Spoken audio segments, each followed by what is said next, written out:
This next hustle is about overhearing a telephone conversation and a bargain that's too good to be true. This is the eavesdrop cell. We're at a London market where Jess has set up what appears to be an antique store. But in fact, the most expensive thing is worth only £3. The aim of the game is to make a huge profit. Paul is going into this busy cafe. Inside, these two women are about to overhear a telephone conversation about an absolute bargain Paul's just spotted. 100. Alex is in position and ready to receive Paul's call. Remember, it's the two women who will think they are the ones who are hustling. Hello, Paul. Alex, mate. Hello, mate. You are not going to believe what I just saw. Paul makes sure the women can overhear everything he says. Remember that plate? Remember that really expensive plate that we saw? Expensive plate. Yeah, that house? That's got the women's attention. Yeah. Right. Yeah, it was the Hollingworth Blueware, yeah?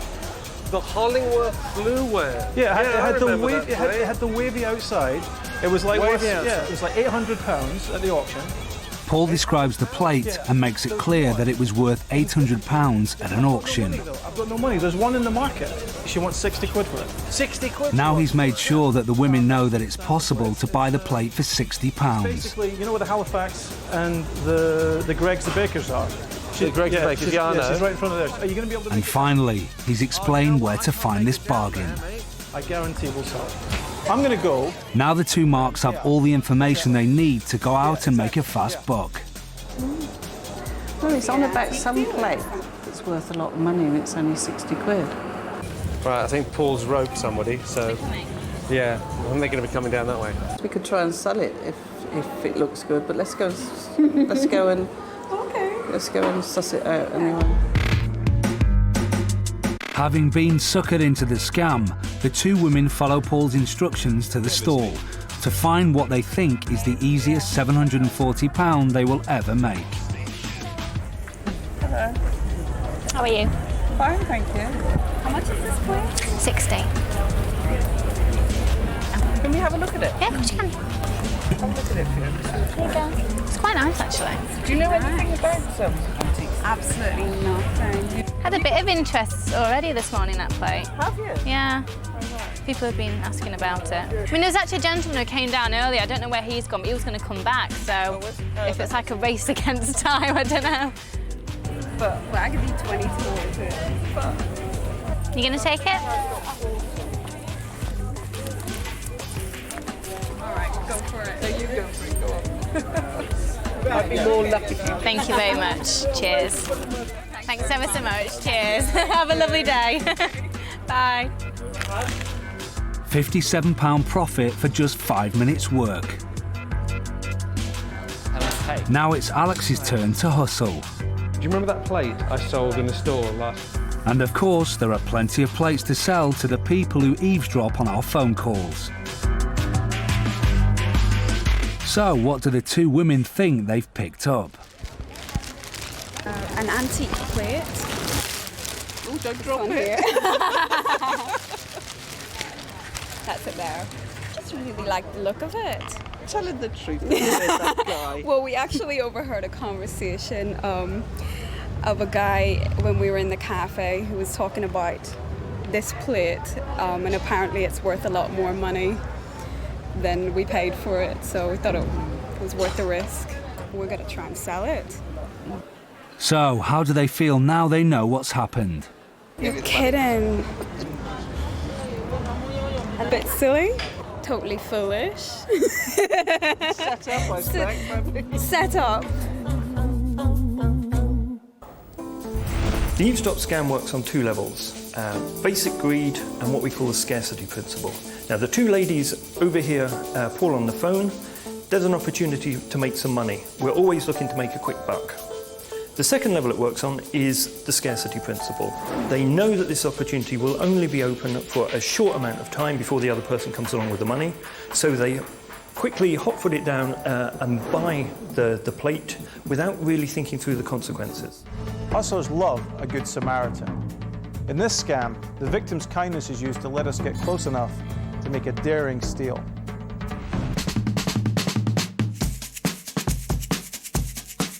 Alex is on the lookout for someone to lend him a hand. And this man is about to become the Good Samaritan. Alex hasn't really hurt himself. This is all play acting. Oh. Excuse me, mate. Excuse me. You wouldn't be able to help me down the rest of the stairs, but just... It all seems innocent enough. A vulnerable person has asked for help, and of course the mark hasn't refused. But watch closely and see if you can spot what Alex is really up to. If I could just hold on to your hand, is that all right? Thank you. Oh, it's my... Yeah, is that better? Absolutely. I just... Whoop, sorry. I've played football and went in for a tackle, and the ankle just went, just went all the way. Yeah. But it's just been killing my back as well, because you're sort of walking upside. There's one with an L on it. Oh. Alex has got what he wanted, and the mark hasn't got a clue as to what has just happened. Sorry. Thanks, mate. I really appreciate it. Thanks for your time. Cheers. Thanks a lot. Bye. Alex makes his not-so-rapid getaway, and the mark is just about to be enlightened by a simple question from Paul. Excuse me, do you have a time? I did have a watch, but... The mark now knows what has happened, but can't quite figure out how. Let's go back and look at how it was all done. First, Alex chooses his mark as someone with an accessible watch. Now Alex snares him with a plea for help. Excuse me, mate. Excuse me. You wouldn't be able to help me down the rest of the stairs. Sorry, I know you're going up, but if you can hold that one there. I'll hold on to the rail. If I can give you the Crutches help distract the mark, so Alex's busy fingers can get to work. Alex's grip on the mark's wrist seems perfectly natural under the circumstances. I just... Whoop, sorry. A pretend stumble gives a perfect excuse for a two-handed bid to undo the watch strap. If you missed it, here it is again. Alex has done it.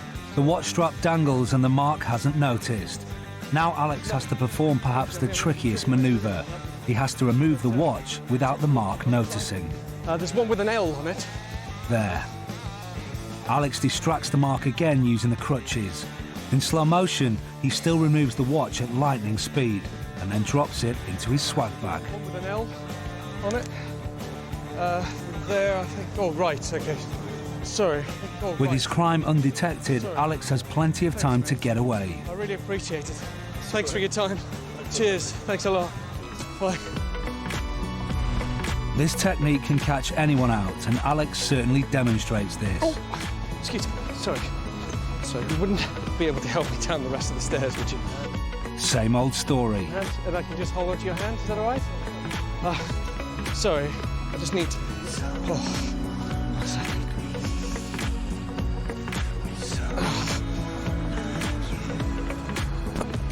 Oh, sorry. There we go. Yeah, fine.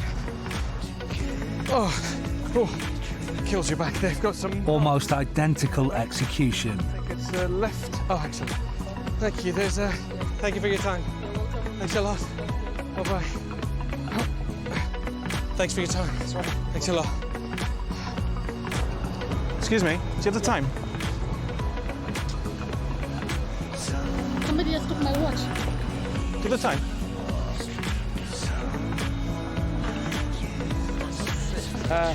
No, sorry.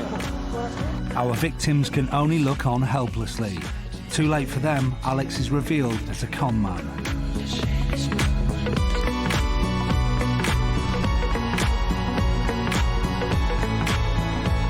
Props away, and Alex has plenty of time to make a leisurely escape.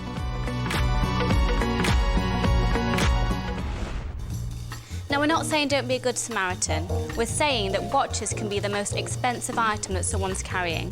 So when in transit, try and keep it covered. The team are in Manchester's fashionable Canal Street, full of modern clubs, cafes and bars. Will any of the clientele be tempted by one of the oldest con tricks going?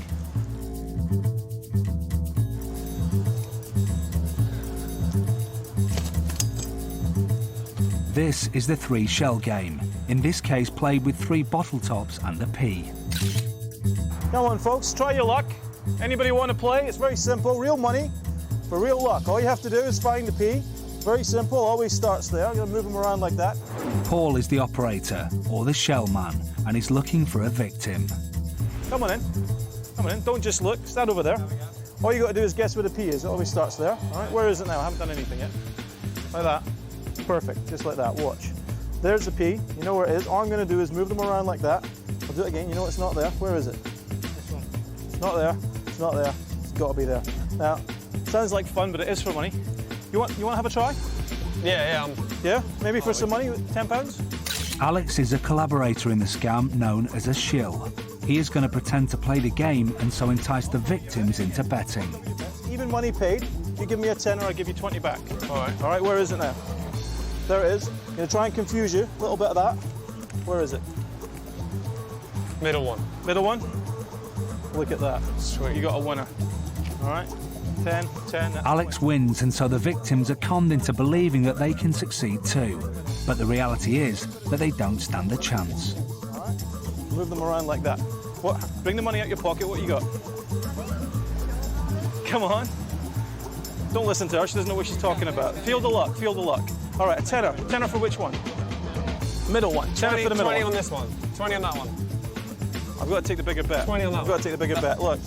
It's over there. You should have listened to this guy. He knows what he's doing. Do it again. This one's for you. What? Hey, it's the money on that. Alex loses, but this is all part of the plan to make the real players think that they are smarter and so are more likely to win. This one there. Show me your money. What have you got? Make it 20 so he doesn't come over the top of you. Come on. Make it 20. 20. Right? You shouldn't listen to me, mate. I already know it's over there. Look. We'll do it again. Jess is another shill, and she is there to squeeze more money from our victims by pretending to cheat for them against Paul. Okay. One more time. Where is it? It's right there, yeah? All right. I'll do it for you this time. Jess leans in and whispers her plan. She will mark the bottle top that has the P under it with a smear of lipstick. If the players pick that one, then they can't lose.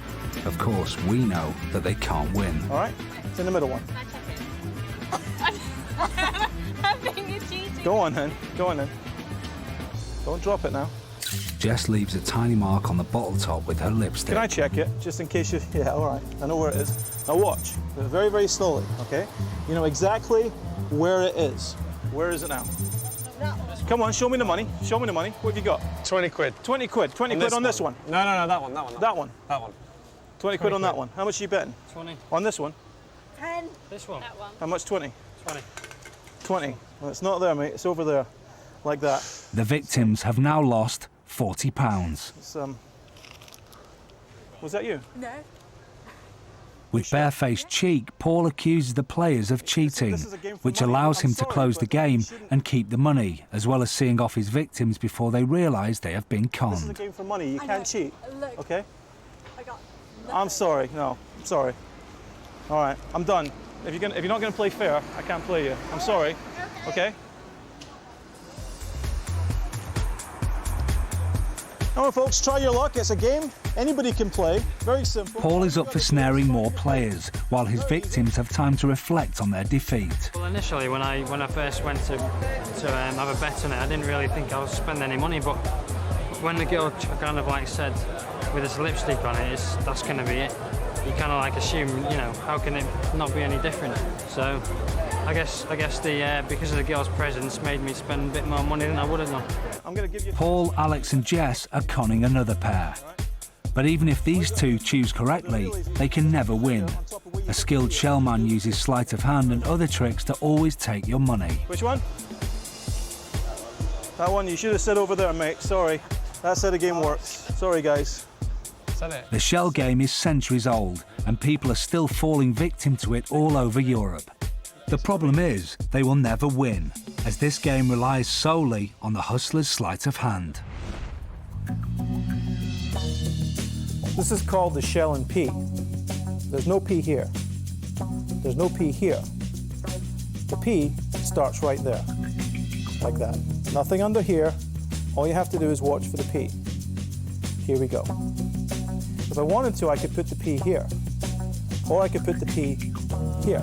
The P, of course, is right there, and that's why you lose. We're about to uncover a craze that's got many a tourist reaching for their wallets.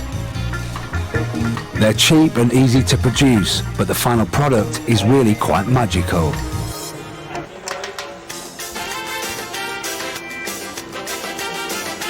You'll find them on a street corner near you.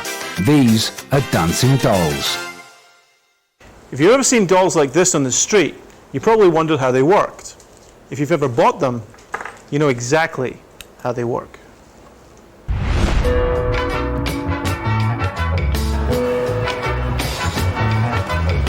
Alex sets up first.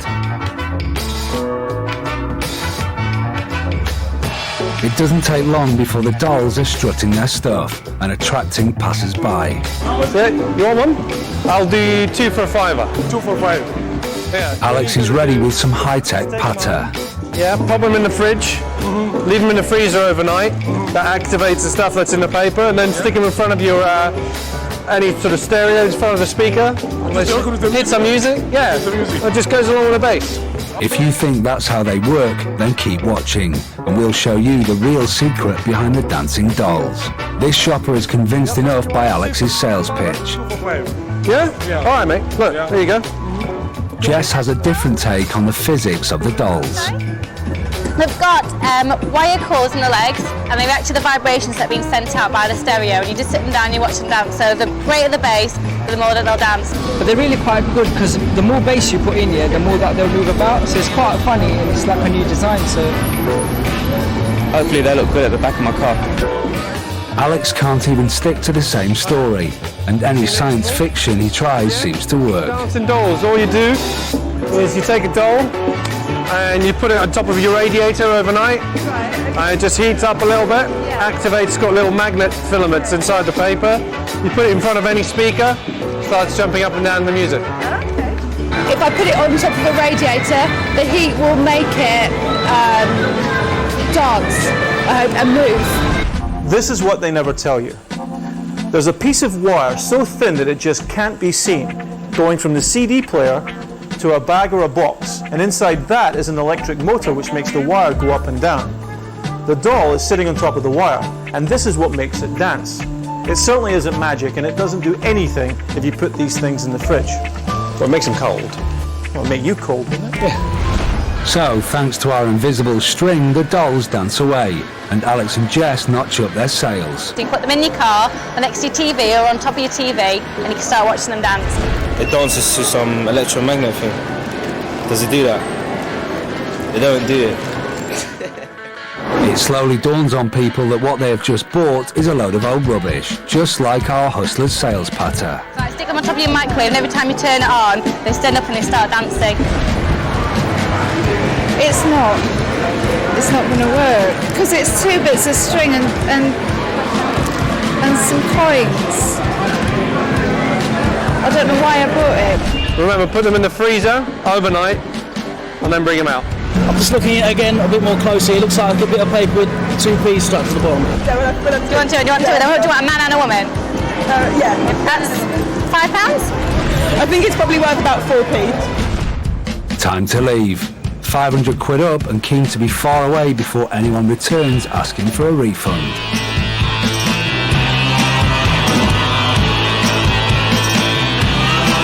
Now that you know how they really dance, don't buy them. They don't work.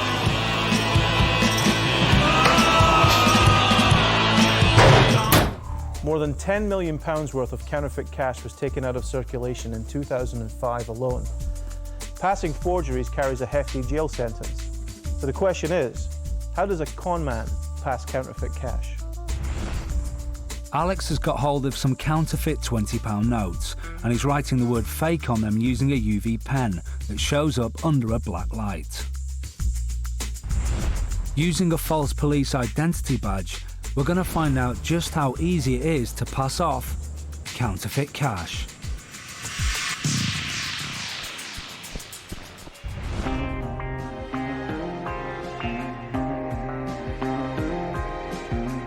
We've come to the centre of Manchester, where Jess is loitering outside a travel agent, which has a bureau de change inside.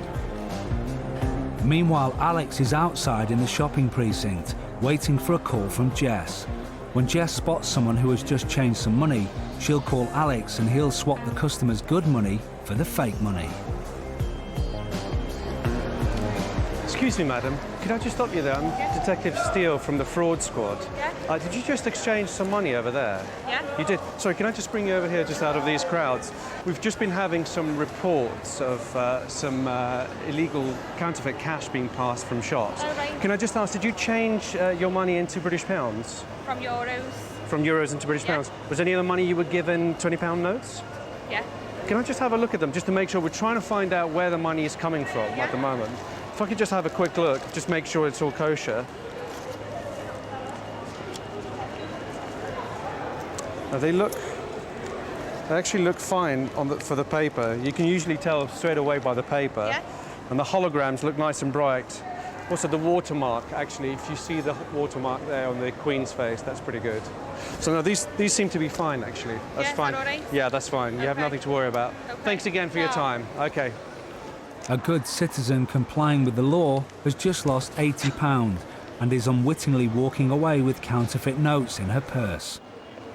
So, how did Alex do it?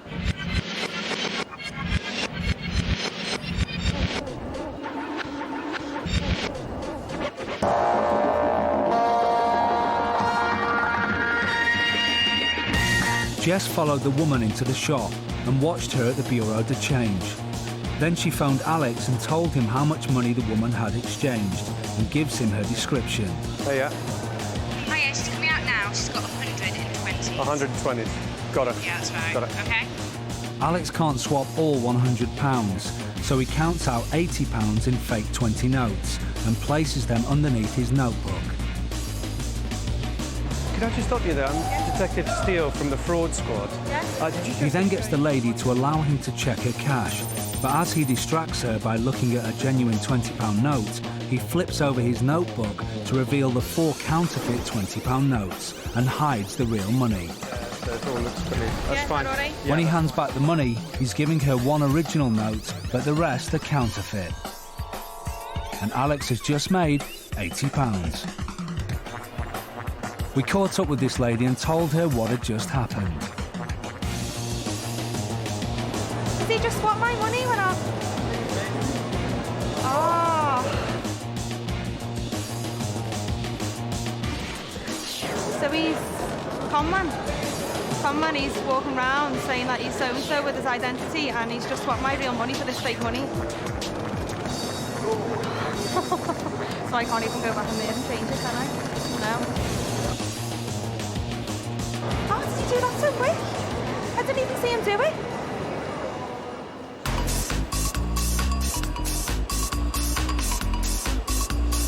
The reality of this situation is that the victim may never know that they have been given counterfeit money.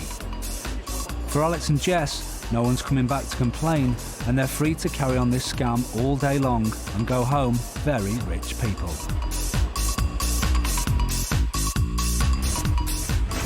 This con relies heavily on social compliance. We are all preconditioned to react in certain ways, especially when dealing with figures of authority. People generally will do what they're told. All a con man does is abuse that situation. Remember, never give your money to somebody on the street. If you're suspicious of someone, then ask for a phone number to call to confirm their identity and credentials. Jess has set up a stall in busy Deptford Market, selling top-quality chef's knives shipped in all the way from America.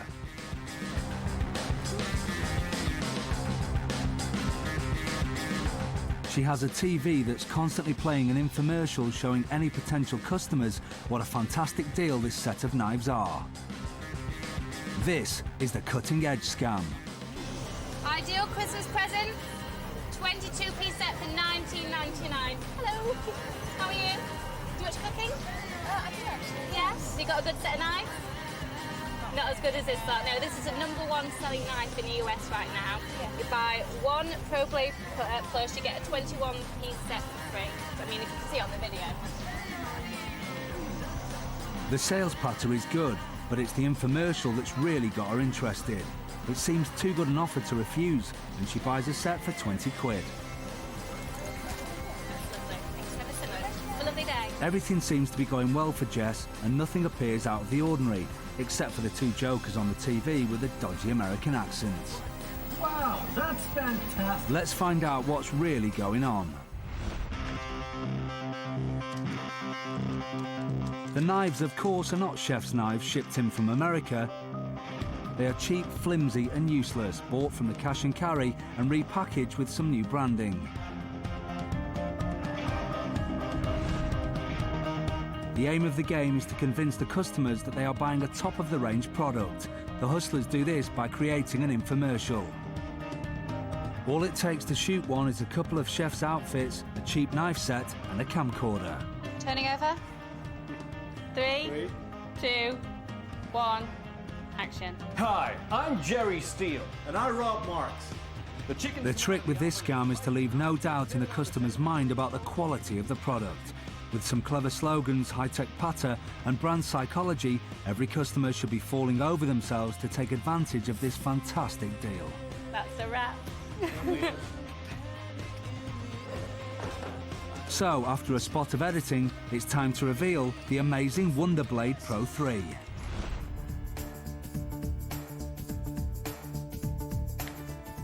Hi, I'm Jerry Steele. And I'm Rob Marks. Has this ever happened to you? The chicken's come out of the oven, it's piping hot, and you're trying to carve a breast, and look at it. Looks like roadkill, Jerry. But I believe Rob has got the answer to all our problems. Yes, I do. Introducing the Wonderblade Pro 3, the future of kitchen technology today. This features nano sharpening technology on the blade, an ergonomically designed polycarbonate handle.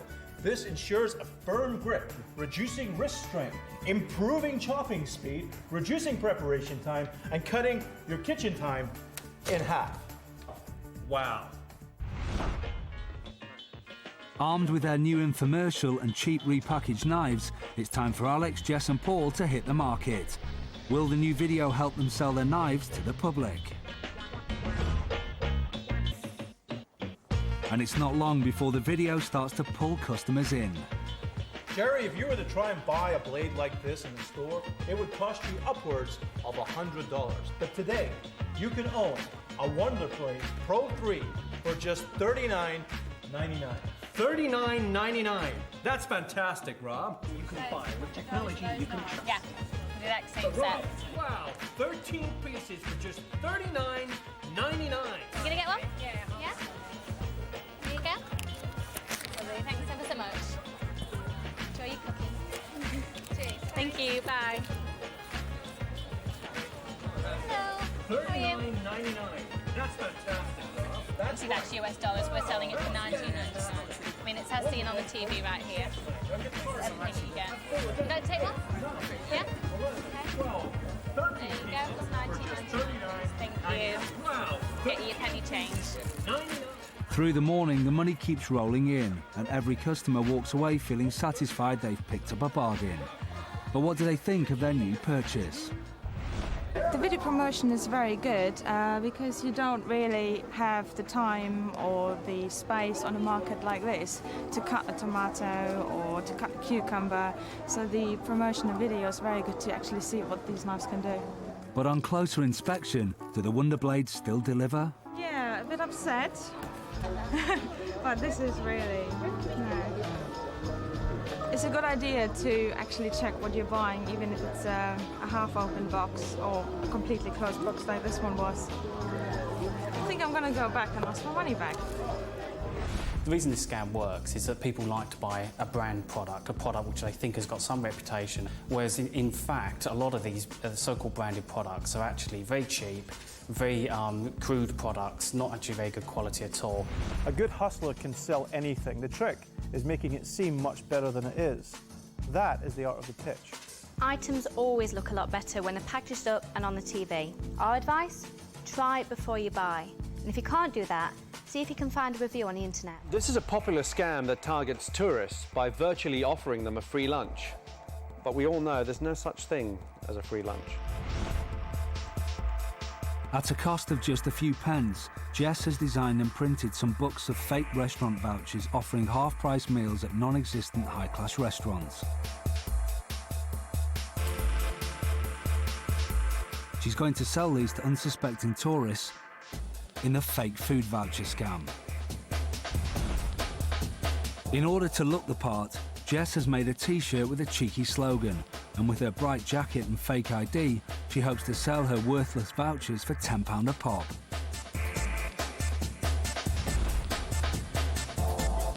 With about 8 million visitors to the capital each year, it should be easy picking for Jess.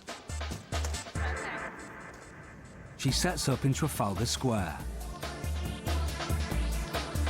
Alex keeps a watch out in case of trouble. Remember, none of the restaurants mentioned on the vouchers exist, but the tourists won't know that. Hello.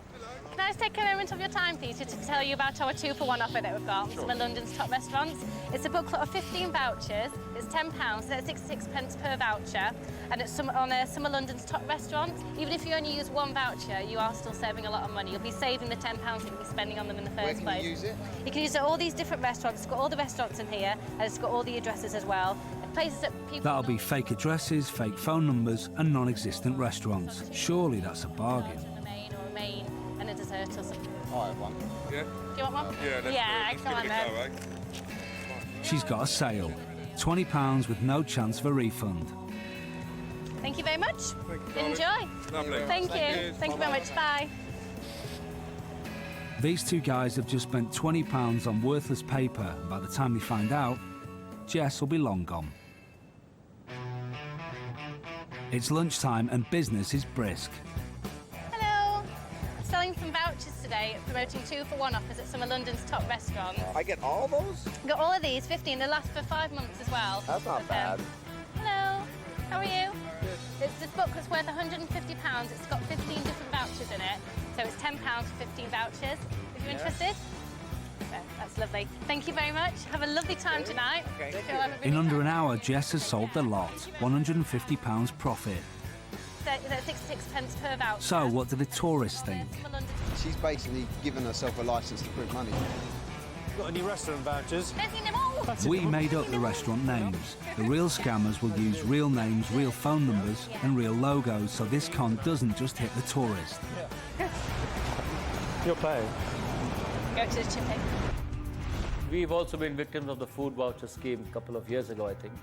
And one of our staff actually ended up giving away a discount because of what the voucher said. And people were coming in with vouchers that we had no knowledge. The demand for organic food is growing rapidly, and in the UK alone, the market is worth over £1.6 billion in sales. The question is, what would happen if a hustler were to set up an organic food store? We're at a local London market where our hustlers have come to sell top quality organic food. Alex has been setting up his stall selling the very finest Tuscan olive oil shipped in all the way from Italy. He may be charging £8 a bottle, but as it's organic, the customers can be confident they're buying the very finest produce available. Meanwhile, Jess and Paul are busy setting up their stall next door, selling handmade organic sausages. Knowledgeable customers will know that these sausages come from pigs that were reared on an organic farm with only 100% organic feed. And to prove their authenticity, Paul has displayed posters of himself at work on his pig farm in Scotland. The sausages are on sale for £4 a pack, but for the health and ethical benefits, many customers will be happy to pay that bit extra. Try some organic oil, extra virgin olive oil from Tuscany. Organic sausages, 100% organic, all natural ingredients. Come on. But as these stalls are run by hustlers, you know that this food is not going to be kosher. This is the organic food scam. Best sausage you'll try today. How about some more? Made from 100% organic pork. If you tried it, you've got to buy one. Come on. These are 100% organic. Made from pigs that I raised in Scotland. Yeah, come and try some. Paul is so confident of the quality of his sausages that he's cooking them up in front of people and offering them the chance to try before they buy. What do you think? It's good, isn't it? Alex is also offering people a chance to take a dip of his Tuscan olive oil. It's a little bit more peppery in taste. Well, you know, I'll give you their names if you like. This one's Alex, this one's Jess. Very much. I just purchased some organic sausages. I'm totally organic. It's the first time I've seen organics in Deptford, so I just jumped at the opportunity. Sales of organic food has grown tremendously over the last couple of years, and therefore we know that more consumers are buying into the benefits both for themselves and also the environment. But of course this means that there is more incentive, a bigger incentive, for traders to be unscrupulous about how they may pass off non-organic food as organic. Just don't put it in the fridge, yeah? Cheers. Unscrupulous traders, that sounds about right. Let's see what our hustlers have really been up to. Paul's sausages are actually only 30% pork and were bought in bulk for 89p a pack. Repackaging them in greaseproof paper and sticking a branded label on them transforms these cheap economy sausages into top quality organic sausages worth £4 a pack. Alex's £8 a bottle Tuscan olive oil is really just the cheapest oil money can buy. The sausages and oil that our hustlers are offering to customers to sample are genuine organic products, and if anyone had any doubts about the authenticity of Paul's sausages, they'd only have to glance over at the poster showing Paul at his farm with his pigs. So, how did he do it? Quite easy, really. Oh, we got pig. All you need is a camera, a costume, and a visit to the local city farm. Ready? Yeah. 1, 2, 3. Smile. Oh, pig. Perfect. Got it?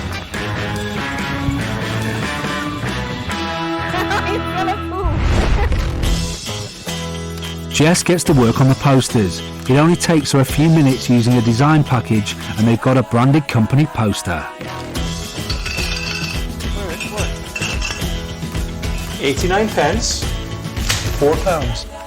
Excellent. They're ready to hit the market. Cheers, mate. Okay, that's £4, please, madam. Yeah. Thank you very much. Everything in there is all natural. It's been a phenomenal day for our hustlers. It seems people are very keen to buy into organic food and they're not put off by the expensive price tags. 100% organic sausage. You buy sausage like this on the high street, they'll cost you £15. And how does our customer feel when she finds out she's bought into the lie? What I've just bought is non-organic. Angry, want to kick someone. The guy was actually posing with the pigs, and I thought, you know what, no one would choose to pose with pigs unless it's genuine. We should all look out for the certification reference code that shows that a product is organic. That is a legal requirement to be on any packaging.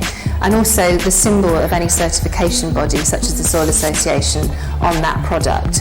And to always ask to see certificates. If they're selling organic food and they're labelling or repacking, then they should be displaying the certificate. When buying organic, try and stick to recognised organic retailers. If you're ever unsure, ask to see the paperwork. A genuine organic retailer should have the paperwork to prove it. When you're on holiday, you may think twice about carrying around high-end cameras or expensive jewellery. But you may not realise that you're still carrying around something else of great value to hustlers: your identity. This is the passport cool-out. Paul has come to this tourist spot outside Malaga Cathedral in Spain. Along with his fellow hustlers, he's going to steal the passports from these American holidaymakers. But not by picking their pockets. The hustlers are going to make them hand their passports over of their own free will. So how will they do it? First, Paul sends a text to Alex and Jess, who are waiting for his signal. In many countries, you must always carry ID, like a passport, and can be spot-checked by the authorities at any time. But do you know exactly what the police look like when you're on holiday? Sometimes all it takes is a blue jacket and a walkie-talkie to look the part. And a convincing accent. Sí. Can I see your passport, please? Yeah. I also need to see your passport in front of me. Sí. Of course, Alex isn't radioing police headquarters. He's actually talking to Jess, who's just out of sight in the car. Yeah, un momento. Sorry, Just some report. We're just doing some check. One of the girls hands over her passport even before Paul can get his one out as a convincer. You have a passport? Stolen passports can be used for identity theft, illegal immigration, even terrorism. So it's no wonder they fetch considerable sums on the black market. Alex now has 2 genuine passports in his hands, and he's not planning to give them back. Hola. Hola. There seems to be a problem with his radio. One moment. I have to check with the radio in the car. Hola. Hola. Sí. It's a real pain. You've got to carry your passport everywhere here. Are they doing? Whilst Paul keeps the marks talking, Alex is in his car and gone.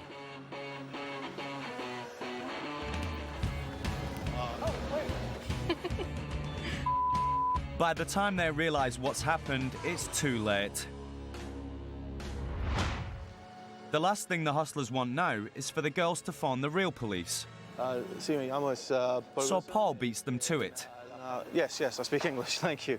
A police officer just came up to us and he asked for our passports and then got in a car and drove away. Yeah, like, what, 2 minutes ago. He says he's been called round the corner and he's coming right back. He just got called on a... What? Yeah, they said that they've got something going on nearby and they called everybody and he's responded to say that he has 3 passports. I'm guessing they're ours. All right, well... Okay. Yeah, that's my number. All right. Doesn't speak very good English, but basically take about 10 minutes. He's gone around, if somebody's stolen something who I guess looks like us. Likely story, but the fake phone call has bought the hustlers a little more time. Now all Paul has to do is disappear without arousing suspicion. Can you look after that for just a second? I'll go walk around. He said it's just around the corner. I'm just going to have a look and come back. As proof that he's coming back, he leaves his book with the marks. He'd finish reading it anyway. Before long, it dawns on the marks that Paul, the policeman, and their passports won't be coming back.